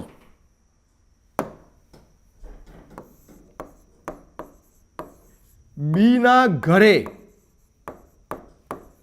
રાત્રે ચોરી કરવાના ઈરાદાથી દાખલ થાય છે. શું કરવાના? યાદ રાખજો, એક જ વ્યક્તિ છે. કોઈ મગજમાં કન્ફ્યુઝન ના કરે કે લૂંટની અંદર વ્યક્તિઓની સંખ્યા વધી જાય, ના. બરાબર? એ વ્યક્તિઓની સંખ્યા વધે ત્યારે શું થાય આપણે જોઈશું. અત્યારે તો એક જ વ્યક્તિ પણ લૂંટ કરી શકે. જો એક જ વ્યક્તિ કોણ છે? એ કોના ઘરમાં? બી ના ઘરે રાત્રે ગયો, ગમે ત્યાંથી દાખલ થયો. હું અત્યારે ગૃહ પ્રવેશ ઘરફોડ એમાં જતો નથી, અત્યારે મારે ચોરી સમજાવી છે. ગયો, એણે તિજોરી તોડી, બી ઘસઘસાટ ઊંઘી રહ્યો છે. બી ઘસઘસાટ ઊંઘી રહ્યો છે. તિજોરી તોડીને દાગીના પૈસા બધું લઈને એ જતો રહે છે. બીજા દિવસે બી સવારે ઉઠે છે. તો આને શું કહેવાશે? ચોરી. આને શું કહેવાશે? ચોરી. કેમ કે જો શું થયું, ફરીવાર ચોરી રિમાઇન્ડ કરો. શું હતું ચોરીમાં? કે છે કબજાની મિલકત, કે હા કબજાની મિલકત, કે જંગમ મિલકત, કે હા દાગીના પૈસા જંગમ મિલકત હતી, મૂવેબલ પ્રોપર્ટી હતી. સંમતિ વિના, કે હા બી તો ઊંઘેલો હતો, સંમતિ વિના, કે ખસેડી બધી ઈરાદાથી, કે બરાબર ખસેડી દીધી, તો ચોરી. હવે આ લૂંટ ક્યારે બનશે? માની લઈએ હવે જો આ લૂંટ ક્યારે બને છે, એ રાત્રે જ્યારે બીના ઘરમાં પ્રવેશ્યો અને એણે જેવી તિજોરી તોડી અને બધું કાઢતું તો બી ઉઠી ગયો, બી જાગી ગયો. બીએ લાઈટ ચાલુ કર્યું, જોયું તો એ સામે ઊભો હતો, એ એટલે ચોર, બુકાની ધારી. બી ડરી ગયો. એના પહેલા કે બી બૂમો પાડે, ફટાક લઈને પેલા પિસ્તોલ કાઢી. જરા પણ બોલ્યો ને કે હમણાં ને હમણાં અહીંયા ને અહીંયા તારું ઢીમ ઢાળી દઈશ. એક શબ્દ નહીં બોલવાનો, ચૂપચાપ કે ઊભો રહે. એક શબ્દ નહીં બોલ. એ કોણ કે છે? એ ચોર. બીને કહે છે જરા પણ આગો પાછળ, ત્યાં ને ત્યાં ઊભો રહે. અહીંયા બી સંમતિ નથી માંગી રહ્યો, હલવાનું નહીં, બસ ઊભો રહે. તારી સંમતિની કોઈ જરૂરત નથી, તિજોરી મળી ગઈ છે, બધું લઈ રહ્યો છે. બરાબર? પેલા ઊભો, જરા પણ હલતો ને, બૂમ પણ નહીં પાડવાની, કે પિસ્તોલ, બધું લીધું, ભાગી ગયો. પહેલા કિસ્સામાં અને બીજા કિસ્સામાં શું તફાવત થયો? કે પહેલા કિસ્સામાં સાહેબ બી ઊંઘતો રહી ગયો હતો, પેલો ચૂપચાપ બધું લઈ ગયો ચોરી. બીજા કિસ્સામાં શું થયું? બી જાગી ગયો અને બીની સામે, બીની સંમતિ વિના જ બધું લઈ ગયો છે. બીની સંમતિ લેવાનો પ્રશ્ન બિચારાને બોલવાનું ના પાડી દીધી, પણ બીની સામે પિસ્તોલ તાકી દીધી. અને આ પિસ્તોલ તત્કાલ મૃત્યુ. પિસ્તોલ એટલે સાહેબ એક ગોળી છૂટે પેલો મરી જાય. તત્કાલ મૃત્યુનો ભય જે પહેલા ચોરીના તત્વમાં નહોતો, હવે આ બીજા કિસ્સામાં તત્કાલ મૃત્યુનો ભય ઉમેરાયો. અને બીજા કિસ્સામાં આ તત્કાલ મૃત્યુનો ભય ઉમેરાયો. માની લો પિસ્તોલ ના હોત અને અંદરથી મોટી તલવાર કાઢી હોત, કે તો વ્યથાનો ભય, એને ત્યાં ને ત્યાં ઊભા રહેવાનું કીધું, ગેરકાયદે અવરોધનો ભય. તો આ જે બધો ભય બતાવ્યો એને, તત્કાલ, ઓન ધ સ્પોટ, તત્કાલ એટલે ક્ષણિક, હાલ ઉડી જાય પ્રાણ પેખેરું, એવો ભય. બરાબર, તો એવું ભય બતાવ્યો. તો હવે આવી ચોરી યાદ રાખજો, પહેલા પણ એ ભાઈ દાગીના લઈ જતો હતો પહેલા કિસ્સામાં, પણ બીજા કિસ્સામાં બી ઉઠી ગયો અને એને મૃત્યુનો ભય બતાવ્યો, તત્કાલ મૃત્યુનો ભય બતાવ્યો. બરાબર, અથવા તો માની લો ગોળી પણ છોડી હોય, બીને વાગી ના હોય, તો આને કહેવાશે પ્રયત્ન. એને મૃત્યુ ઉપજાવવાનો પ્રયત્ન કર્યો. તો આવી પરિસ્થિતિમાં આવી ચોરી એ લૂંટ ગણાશે. ખાસ યાદ રાખજો, ભયનું તત્વ હવે દાખલ થઈ ગયું છે, લૂંટ ગણાશે. આગળ જઈએ. બળજબરીથી કઢાવવું ક્યારે લૂંટ થાય? તો કે આમાં પણ એવું જ છે, ગુનેગારની એક તો હાજરી હોય, જે ગુનેગાર છે એની હાજરી હોય, પ્લસ તત્કાલ મૃત્યુ. આ જ વસ્તુ, તત્કાલ મૃત્યુ, વ્યથા, ગેરકાયદે અવરોધ. અહીંયા 2 પ્લસ આપ્યા. આ 2 સમીકરણ યાદ રાખો, પતી ગયું. અને હું કહું છું એક્ઝામ્પલ યાદ રાખો, બાકી તો કલમો તમને હવે યાદ રહી જ ગઈ છે. 378, 379, 383, 384, 390, 392 અને હવે ભણાવીશ 391, 395. પતી ગયું. બરાબર, કન્સેપ્ટ પણ ક્લિયર થઈ ગયો. તો જુઓ, બળજબરીથી કઢાવવું ક્યારે લૂંટ બને? ફરી વાર આપણે આપણા કિસ્સામાં પરત ફરીએ. મેં તમને કીધું હતું, હું રસ્તામાં જતો હતો, એક વ્યક્તિ આવ્યો, ચૂપચાપ ભાઈ તારા પર્સ મને આપી દે. મેં તમને અત્યારે એક્ઝામ્પલ ના આપી દો, 2 ફટકારી આપ. મેં પર્સ કાઢીને આપી દીધું, એ લઈ ગયો. બળજબરીથી કઢાવું. આમાં ક્યાંય ભયનો તત્વ હતો? અચ્છા, બળજબરીથી કઢાવવામાં ભયનો તત્વ છે, હા છે ને, પણ એની ડિગ્રી, લાસ્ટ લેક્ચરમાં પણ મેં તમને ગુનાહિત મનુષ્યવધ અને ખૂનમાં પણ ડિગ્રીની વાત કરી હતી. એની ડિગ્રી ઓછી હતી, કેમ કે એના હાથમાં કોઈ હથિયાર નહોતું. એટલે પેલી ગુડ, બેટર અને બેસ્ટ વાળી વાત કરીએ તો બિલકુલ પોઝિટિવ ડિગ્રીમાં હતો એ ભાઈ. ખાલી હાથથી કે 2 ઠોકીસ આપી દે ભાઈ, ચાલ પર્સ આપ. પણ માની લઈએ, હવે આ કિસ્સામાં થોડુંક બદલાય છે. એ જ વ્યક્તિ મને રસ્તામાં મળે છે અને હવે એણે પિસ્તોલ કાઢી. મિસ્ટર કાઝી, ચૂપચાપ જે કંઈ પણ છે આપી દો. પર્સ આ વખતે મેં આપી દીધું અને લઈ ગયો. પણ આ વખતે એણે જે કર્યું એ બળજબરીથી કઢાવવું નહીં કહેવાય. હવે કહેવાશે લૂંટ. શું કહેવાશે? લૂંટ. કેમ કે એક તો એ મારા નજીકમાં હાજર, પેલામાં હાજર જ હતું, બરાબર છે, પણ અહીંયા એણે એક વસ્તુ વધારી દીધી, તત્કાલ મૃત્યુનો ભય. જે ભય પેલામાં ખાલી 2 લાફા મારવા સુધી હતું, હવે તો પિસ્તોલ છે. ભયની જે ડિગ્રી હતી વધારે, પિસ્તોલ એટલે તત્કાલ મૃત્યુનો ભય ઉપજાવ્યો. તો પર્સ તો ગયા વખતે પણ લીધું હતું, પણ એમાં આ ભય નહોતો, એટલા માટે બળજબરીથી કઢાવવું હતું. બરાબર, પણ હવે ભયની ડિગ્રી વધી ગઈ છે. મૃત્યુનો ભય, વ્યથાનો ભય, ગેરકાયદે અવરોધનો ભય થઈ ગયો છે. તો હવે આને શું કહેવાશે? લૂંટ કહેવાશે. શું કહેવાશે આને? લૂંટ કહેવાશે. તો ક્યારે ચોરી લૂંટ બને છે અને ક્યારે બળજબરીથી કઢાવવું લૂંટ બને છે એની ચર્ચા કરી. અને આ 2 સમીકરણ તમે યાદ રાખી લો. બરાબર છે, આગળ જઈએ. અને આજનો આપણો છેલ્લો ટોપિક, આ સાથે આપણો લેક્ચર પૂરો થશે, અને એ છે ધાડ, જેને કહેવાય ડેકોઇટી, ડકેત, ડાકુ. ધાડ નથી કે શું ધાડ મારી તમે કે મોટી કે, કોને કહેવાય? આ તો બિલકુલ ઇઝી છે. બરાબર, પહેલા જોઈએ ઇન્ડિયન પિનલ કોડ 391માં ધાડની વ્યાખ્યા આપવામાં આવી છે. 395ની અંદર ધાડ માટેની શિક્ષાની જોગવાઈ છે. કલમ 391 ટેક્સ વાંચી લઈએ. શું કહે છે? ધાડ કે છે 5 અથવા વધારે વ્યક્તિ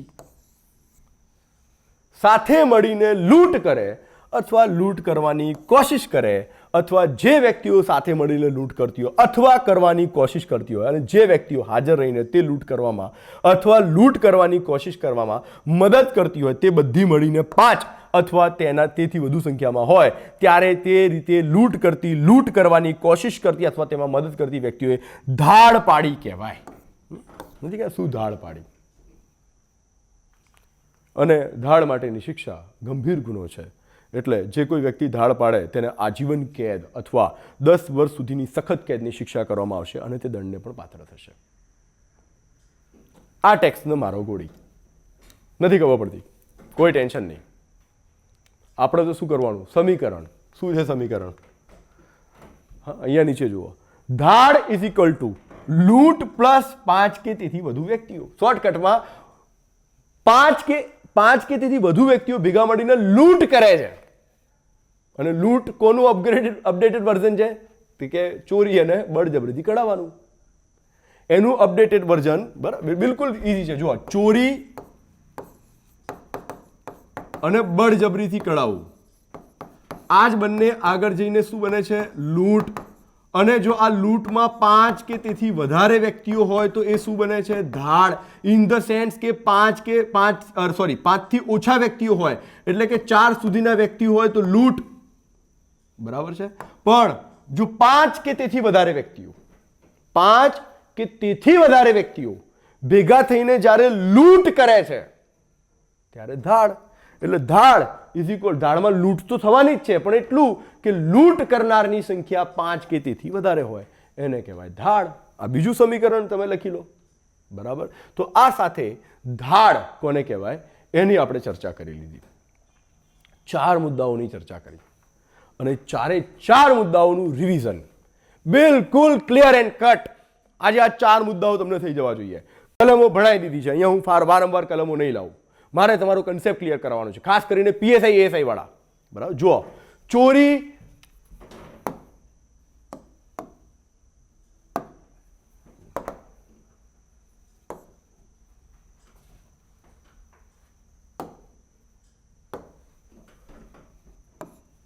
ચોરી કે સંમતિ વિના,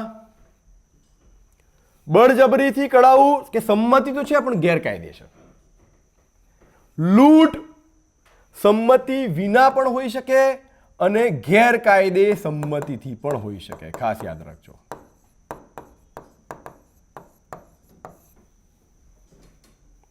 ધાડ પણ સંમતિ વિના પણ હોઈ શકે, ગેરકાયદે સંમતિથી પણ હોઈ શકે. ચોરી માત્ર જંગમ મિલકતની થઈ શકે છે, જ્યારે આ 3 જંગમ સ્થાવર બંનેની થઈ શકે છે. બળ પ્રયોગ કે ચોરીની અંદર બળ પ્રયોગનો અભાવ છે, જ્યારે આ 3માં બળ પ્રયોગ છે. ખાલી જે ડિગ્રી છે ને એ વધતી જાય છે. હા, આમાં જેમ કે આ છે, આમાં હું 2 તીર કરીશ, ડિગ્રી વધતી જાય છે બળ પ્રયોગની. સેમ કન્ડિશન, એક વ્યક્તિ પણ ચોરી કરી શકે છે અને એક વ્યક્તિ બળજબરીથી કઢાઈ પણ શકે છે અને એક વ્યક્તિ લૂંટ પણ કરી શકે છે. મેં અત્યારે તમને એક્ઝામ્પલ આપ્યું, જ્યારે મને જે રસ્તામાં લૂંટવા આવ્યો હતો ને પિસ્તોલ લઈને, એક જ વ્યક્તિ હતો. જ્યારે ધાડમાં ફરજિયાત 5 અથવા 5 થી વધારે વ્યક્તિની જરૂરિયાત રહે છે. ભયનું તત્વ ચોરીની અંદર હોતું જ નથી, આની અંદર પણ હોય છે, આમાં પણ હોય છે. આમાં શોર્ટકટમાં આમાં પણ ડિગ્રીનો ફરક છે, બરાબર. આમાં હું 1 તીર કરીશ, આમાં હું 2 તીર કરીશ, એટલે કે ડિગ્રીનું લેવલ વધતું જાય છે ભયનું, બરાબર. આ સામાન્ય રીતે 4 વસ્તુના તફાવત છે: ચોરી, બળજબરીથી કઢાવવું, લૂંટ અને ધાડ. આ તમારો કન્સેપ્ટ એક ક્લિયર કરાવવાનો પ્રયત્ન કર્યો. હવે આપણે આપણા પ્રશ્નો ઉપર પાછા આવી જઈએ કે એકચ્યુઅલી પ્રશ્નમાં શું હતું. પહેલો ક્વેશ્ચન, એક વ્યક્તિ એ રાતના સમયમાં વ્યક્તિ બીના ખેતરમાં જઈને બીની સંમતિ વિના દાતરડા દ્વારા ઘઉંનો પાક કાપીને બદઇરાદાથી લઈ જાય છે. વ્યક્તિ એ કયા પ્રકારનો ગુનો કરે છે? મેં તમને ઝાડવાળું એક્ઝામ્પલ આપ્યું હતું કે ઝાડ જ્યાં સુધી જમીનથી જોડાયેલો છે એ સ્થાવર મિલકતમાં આવે છે, એને કટ કરી દો છો એ જંગમ મિલકત આવે છે. એટલે એ રાત્રે બીના ખેતરમાં ગયો, ખેતરમાં જઈ હવે દાતરડું છે પણ એ દાતરડું કોઈને મારવા માટે નથી લાવ્યો, એ પાક કાઢવા માટે લાવ્યો છે. કોઈ એવું ના વિચારે સાહેબ દાતરડું છે ને, હા પણ એ તો કાપવા માટે લાવ્યો છે. એણે કોઈના સામે જો એણે કોઈની વિરુદ્ધ ભય ઉત્પન્ન નથી કર્યો, બરાબર. એણે કોઈ ઉપર બળ નથી વાપર્યો, બરાબર. તો એણે પહેલા જોઈએ કે શું એણે કે હા સંમતિ વિના. અચ્છા, સંમતિ વિના કેવી મિલકત? તો કે પાક કાપ્યા પછી કેવી મિલકત થઈ? તો કે જંગમ મિલકત. કે ઓકે, જંગમ મિલકત. સંમતિ વિના જંગમ મિલકત. ખસેડી? તો કે હા ખસેડી, લઈ ગયો ને. તો હવે આને શું કહેવાશે? ચોરી. ધાડ કેમ નહીં કહેવાય? તો કે એક જ વ્યક્તિ છે એટલે ધાડનો પ્રશ્ન નથી આવતો. લૂંટ કેમ નહીં કહેવાય? કે આની અંદર કોઈ ભયનું તત્કાલ મૃત્યુ, બીને તો ખબર જ નથી, બી હાજર જ ક્યાં છે. હા, કે બીને એને ધાર્યું બતાવવું પડ્યું હોય, બરાબર. એટલે લૂંટ પણ નહીં કહેવાય અને બળજબરીથી કઢાવવાનો તો પ્રશ્ન જ નથી આવતો, બી હાજર જ નથી, એની તો સંમતિ વગર આ બધું થઈ રહ્યું છે એટલે આ પણ નહીં આવે. શું આન્સર આવશે? ચોરી. બીજો ક્વેશ્ચન, ત્રણ વ્યક્તિઓ, હવે અહીંયા જો લોકો કન્ફ્યુઝનમાં મુકાઈ જશે, સાહેબ ત્રણ વ્યક્તિઓ છે, ત્રણ વ્યક્તિઓ ભેગા થઈ રાત્રે બેંકમાં જઈ 1 કરોડ રૂપિયા લઈ જાય છે. ત્રણેય વ્યક્તિઓ કયા પ્રકારનો ગુનો કરે છે? બોલો, આમાં શું જવાબ આવશે? શું એ લૂંટ કરે છે? ના. કેમ લૂંટ નથી કરતા? કારણ કે લૂંટની અંદર સાહેબ તત્કાલ મૃત્યુ, ભય, વ્યથા, એનો પ્રયત્ન વગેરે. હવે અહીંયા આ ત્રણ વ્યક્તિઓ બેંકમાં ગયા, કોઈ એમને મળ્યું? ના, નથી મળ્યું. શું કોઈએ એમને ડરાવ્યા ધમકાવ્યા? ના, નથી ડરાવ્યા ધમકાવ્યા. ચૂપચાપ 1 કરોડ રૂપિયા લઈને નીકળી ગયા છે. તો ભયનું તત્વ તો આવ્યું જ નથી, ઇન ધ સેન્સ કે લૂંટ નથી. બરાબર, કોઈને એમણે કીધું નથી કે તું અમને બધું આપી દે, ઇન ધ સેન્સ બળજબરીથી કઢાવવું પણ નથી. ધાડનો તો પ્રશ્ન જ નથી, ધાડમાં 5 વ્યક્તિઓ જોઈએ, આ તો 3 જ છે. ભલે 3 વ્યક્તિઓ છે અને 1 કરોડ લઈ ગયા છે, તો એને લૂંટ નહીં કહેવાય, એને ચોરી કહેવાશે. શું કહેવાશે? એને ચોરી કહેવાશે. આગળ જઈએ. એને બી કહે છે કે જો તું આ કાગળ પર સહી નહીં કરે તો હું તારા બાળકને ગેરકાયદે અટકાયતમાં રાખીશ. એ કાગળ પર સહી કરી દે છે, બીને આપે છે. તો બીએ કયો ગુનો કર્યો છે? અને એ કાગળ જો કિંમતી જામીનગીરી હોય, જે અહીંયા લખ્યું નથી, હું બોલું છું તમને, બરાબર, તો સીધી વસ્તુ છે, આ જંગમ મિલકત છે નહીં, આ સ્થાવર મિલકત છે. અચ્છા, બીજી એક વસ્તુ કહેવાની રહી ગઈ, ભાઈ રૂપિયા કેવી મિલકત છે? રૂપિયા જંગમ મિલકત છે, બરાબર ને? તો જંગમ મિલકતના કારણે આપણો ચોરીનો મુદ્દો વધારે મજબૂત બનતો હતો બીજા ક્વેશ્ચનમાં. હવે અહીંયા જોઈએ, અહીંયા જે કાગળ પર સહી કરે છે કિંમતી જામીનગીરી, એ કોઈ પ્રોપર્ટીના દસ્તાવેજ હોઈ શકે, ગમે તે હોઈ શકે, ઇન ધ સેન્સ જંગમ છે નહીં, સ્થાવર મિલકત છે. અચ્છા, અહીંયા એ બીને કહે છે, એટલે એ બીને ધમકાવી રહ્યો છે, ડરાવી રહ્યો છે, ભયનું વાતાવરણ પેદા કરી રહ્યો છે, અને એ ભયના વાતાવરણ અંતર્ગત સંમતિ આપવા માટે કહી રહ્યો છે, બરાબર. પણ એ ભયનું વાતાવરણ તત્કાલ લૂંટ, શું કહેવાય, તત્કાલ નથી, મૃત્યુ, વ્યથા, એકદમ એવું નથી. એણે કીધું છે કે ભાઈ હું ગેરકાયદે અટકાયતમાં રાખીશ, બરાબર.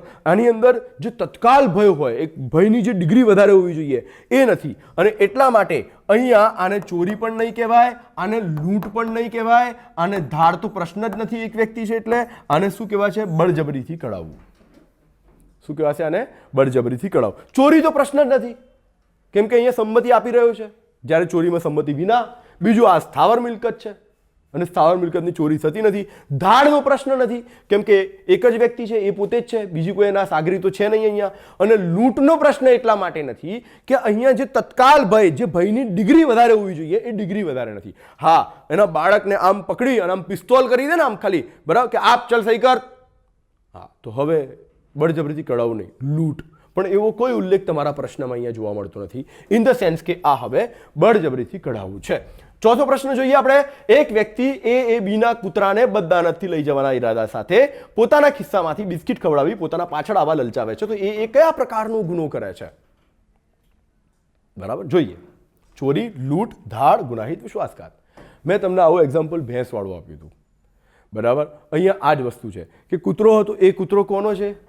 બીનો કૂતરો છે. અને એ શું કરે છે? એ કૂતરાને એને ઉપાડી જવો છે અને ક્યાંક વીંચી મારવો છે. એટલે બદ ઇરાદાથી, અપ્રામાણિકપણે એ કૂતરાને બિસ્કિટ ખવડાવતા ખવડાવતા આગળ લઈ જાય છે. એટલે કૂતરાને ખસેડ્યો કે ના ખસેડ્યો, બરાબર, અને આ જંગમ મિલકતની અંદર આવે, એને ખસેડ્યો, બરાબર, અને એને લઈ ગયો પેલાના કબજામાં, એની માલિકીનું હતું એટલે એના કબજામાંથી કહેવાય. તો આને શું કહેવાશે? આ કયા પ્રકારનો ગુનો કહેવાશે? ચોરી.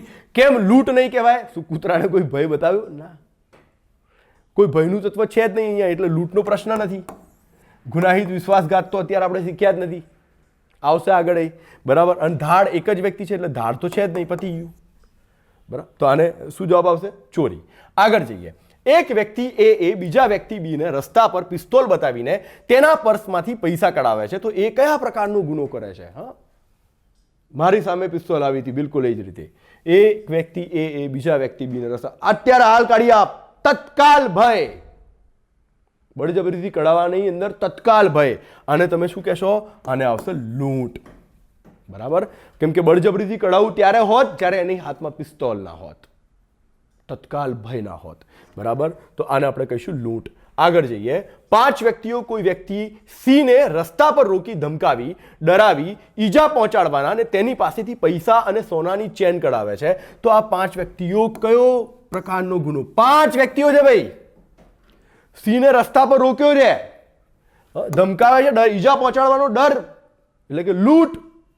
પણ લૂંટની અંદર વ્યક્તિઓ કેટલા છે? તો કે 5, બરાબર. મૂળ ગુનો બળજબરીથી કઢાવવાનો છે, પણ એની અંદર ઈજાનો ભય બતાવ્યો એટલે એ ગુનો કન્વર્ટ થઈ ગયો લૂંટમાં, અને એની અંદર 5 વ્યક્તિઓ જોડાયેલા છે એટલે ગુનો કન્વર્ટ થઈ ગયો ધાડમાં, ડકોઇટી. બરાબર, તો એ શું કહેવાશે? ધાડ. તો આજે મેં આ 6 પ્રશ્નો સાથે મારા લેક્ચરની શરૂઆત કરી હતી. લેક્ચર લાંબો થઈ ગયો છે, પણ ઈચ્છા હતી કે વિદ્યાર્થીઓનો કન્સેપ્ટ એકદમ ક્લિયર કરાવી દઉં. તમને આજે 378, 379, 383, 384, 390, 392, 391, 395 આ તો બધું યાદ રહી જ ગયું. સાથે સાથે આજે તમે આનો કન્સેપ્ટ ક્લિયર કરી લીધો કે ચોરી, બળજબરીથી કઢાવું, બંને વચ્ચે શું ડિફરન્સ છે, આ બંને ક્યારે લૂંટ બને છે, લૂંટ ક્યારે ધાડ બને છે. બિલકુલ ઇઝી એક્ઝામ્પલ સાથે. અને હવે આજે હોમવર્કમાં તમને 2 ક્વેશ્ચન આપું છું. ક્યારેક મારા લેક્ચરની શરૂઆત આ જ ક્વેશ્ચનથી કરીશું, એટલે નોંધી રાખજો. બેંકનો એક કર્મચારી એટીએમ મશીનમાં પૈસા નાખવા માટે બેંકમાંથી પૈસા લઈને નીકળે છે, પરંતુ પૈસા લઈને ફરાર થઈ જાય છે. તેની સામે નીચેનામાંથી કયો ગુનો દાખલ થશે? ચોરી, લૂંટ, ધાડ કે ગુનાહિત વિશ્વાસઘાત? આગળ જઈએ. બીજો એક ક્વેશ્ચન. એને સડક પર એક સોનાની ચેન મળે છે, તે લઈ લે છે, તેને તથા પોતાની પાસે અપ્રામાણિકપણે રાખી લે છે, તો તે કયો ગુનો કરે છે? એ ચોરી, બી લૂંટ, સી ગુનાહિત વિશ્વાસઘાત, ડી મિલકતની ગુનાહિત ઉચાપાત, કે પછી કોઈ પ્રકારનો ગુનો કરતો જ નથી. ભલે અહીંયા ઓપ્શનમાં નથી લખ્યો, પણ હું તમને એક ઓપ્શન આપું છું. બરાબર, તો શું આ 2 ક્વેશ્ચનનો જવાબ તમારો હોમવર્ક રહેશે? ક્યારેક હું આના વિશે ક્વેશ્ચન લઈશ. યુટ્યુબ પર કાયદાના મારા લેક્ચર સિરીઝનું આ બીજું લેક્ચર છે. આ રીતે લેક્ચર ચાલુ રહેશે, ચિંતા ના કરતા. IPC, CrPC, evidence act, major act અને માઇનોર એક્ટ પર પણ લેક્ચર સિરીઝ આવશે. કિશ્વા જોડે જોડાયેલા રહો. ખાસ યાદ રાખજો, જે વિદ્યાર્થીઓ ઓફલાઈન બેચ કરવા માંગે છે, કાલે એટલે કે 3 ફેબ્રુઆરીએ સવારે 8:30 વાગે ડેમો લેક્ચરનું આયોજન છે. માસ્ક વગર કોઈએ આવવું નહીં, સ્ટ્રિક્ટલી સૂચન છે. કોવિડ-19ની તમામ SOPનું પાલન કરવાનું છે. અને રજિસ્ટ્રેશન માટે 72 268 50 500 ઉપર સંપર્ક કરી શકો છો. તો આ જ રીતે કાયદાની લેક્ચર સિરીઝની નેક્સ્ટ લેક્ચરની શ્રેણીમાં મળીશું બીજા મુદ્દા સાથે. અને હવે કદાચ ક્રિમિનલ પ્રોસિજર કોડ સાથે પણ મળવાનું થાય. અને CRPC તો IPC કરતાં પણ વધારે ઇન્ટરેસ્ટિંગ છે, બહુ મજા આવે એવી છે. ઘણા લોકોને એકચ્યુઅલી CRPC કંટાળાજનક લાગતી હોય છે. એનું કારણ છે કે CRPC તમે ભણો છો એ રીતે, તમે એને ગોખવાનો પ્રયત્ન કરો છો, એને સમજો, બહુ મજા આવે છે. અને કાયદો તો સમજવાનો વિષય છે, સમજશો તો બધું ક્લિયર થઈ જશે. હા, એને ખાલી ગોખે રાખશો તો ક્યારેય મેળ નહીં ખાય. બરાબર, તો આ રીતે જોડાયેલા રહો. તમને જો આ વિડીયો ગમ્યો હોય, લાઈક કરો, શેર કરો, કિશ્વા કરિયર એકેડમીની યુટ્યુબ ચેનલને સબસ્ક્રાઇબ કરો. અને કરંટ અફેર્સથી લઈને જનરલ નોલેજની બીજી વિગતો માટે તમે ટેલિગ્રામ ચેનલ જોઈન કરી શકો છો, જે આ ચેનલની ડિસ્ક્રિપ્શનમાં છે. સાથે સાથે તમે અમને ફેસબુક અને ઇન્સ્ટાગ્રામ ઉપર પણ ફોલો કરી શકો છો. આ ઉપરાંત કિશ્વા કરિયર એકેડમીની એપ્લિકેશન પણ ડાઉનલોડ કરી શકો છો. ઘણા વિદ્યાર્થીઓ કહે છે, સાહેબ તમે ઓનલાઈન કોર્સ લોન્ચ કરશો. અત્યારે કાયદાના ઓનલાઈન કોર્સ વિશે ઓલરેડી વિચારણા ચાલી જ રહી છે. અમે એને ટૂંક સમયની અંદર લોન્ચ પણ કરી શકીએ છીએ. તો અમારી સાથે જોડાયેલા રહો અમારા વિશેની વિવિધ માહિતીઓ માટે. આશા છે આ લેક્ચર તમને તમારા કન્સેપ્ટ ક્લિયર કરવામાં ઘણું મદદરૂપ થયો હશે. જય હિન્દ.